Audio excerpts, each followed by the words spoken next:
to be filming a video I've been wanting to do kind of for a while.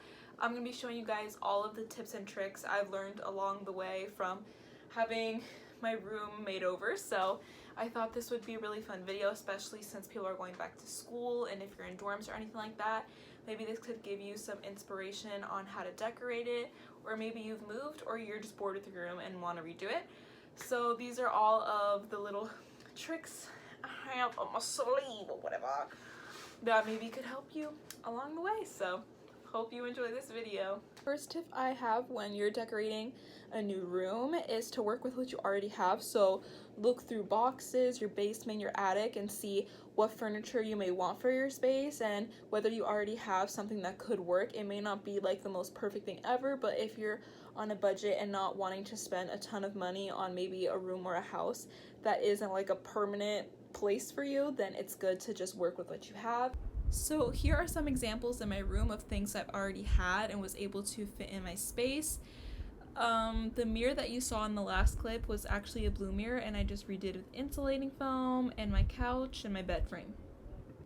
Next point, which is to find what kind of design you're going for and inspiration for the room you're trying to decorate. So Pinterest has been an amazing tool for me. I know some people prefer to use like the different saved columns in Instagram, but I just prefer going on a separate app for that. So I love Pinterest. It gives you so many different options for what you could do, and not only just for the room overall. Maybe there's a corner in your room that you want to switch up, or you don't really know what to do, or if your walls are really empty and you want to find a way to kind of occupy that space. There's just so many creative ways to get ideas on Pinterest. And also what I love about it is that if there's a decor piece that you really like that's in one of the pictures on Pinterest, usually more than likely there'll be a link directly there, so it'll take you either to the person's Instagram that posted that photo and they probably have tagged the shop where they got it, or it takes you right to like Etsy or Amazon or whatever it may be.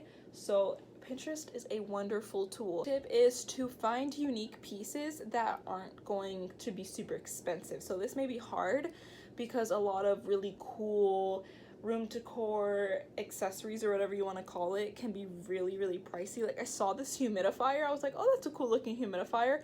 It was $100 for a humidifier. It made no sense.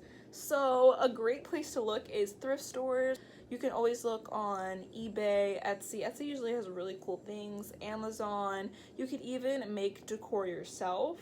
My mother and I will actually be starting a room decor business soon, so we'll have all the details like that. So if you're not a fan of making things yourself and being handy and stuff like that, an option for you that is pretty affordable for what it is you're wanting to get, that will be available at our shop soon. So I'll keep updating you guys on that. I will be showing you some of our pieces in the video so you can kind of get the gist of it. But you could paint like on canvases, and that could be wall art.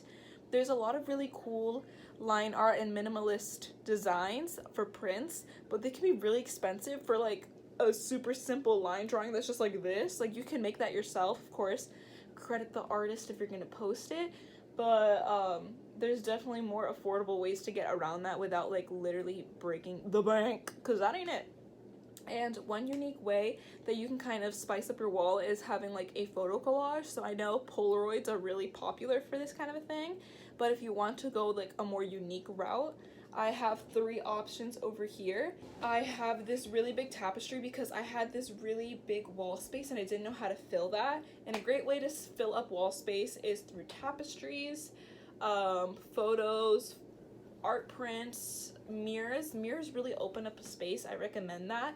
If your room is on the smaller side and you want to enlarge in it, a great way to make it seem bigger than it actually is are mirrors. I've actually had someone tell me when they came into my room that my room looked a lot bigger like in photos and stuff like that than in person, and that's because of mirrors. It kind of gives that optical illusion. Another unique way to decorate the space is books.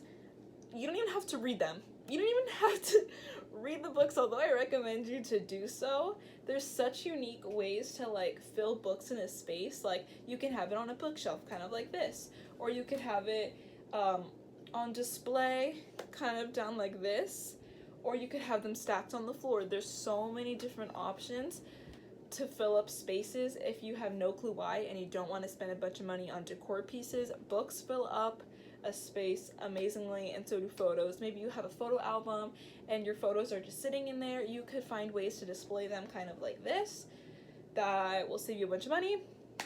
And yeah. So the last tip I have is if you're getting furniture, make sure to get some that is useful and can be used for storage. So this bed frame is actually from Ikea and it's wonderful for storage, so I recommend it. And that's pretty much it for this video. I wanted to have a chill outro. Thank you for watching.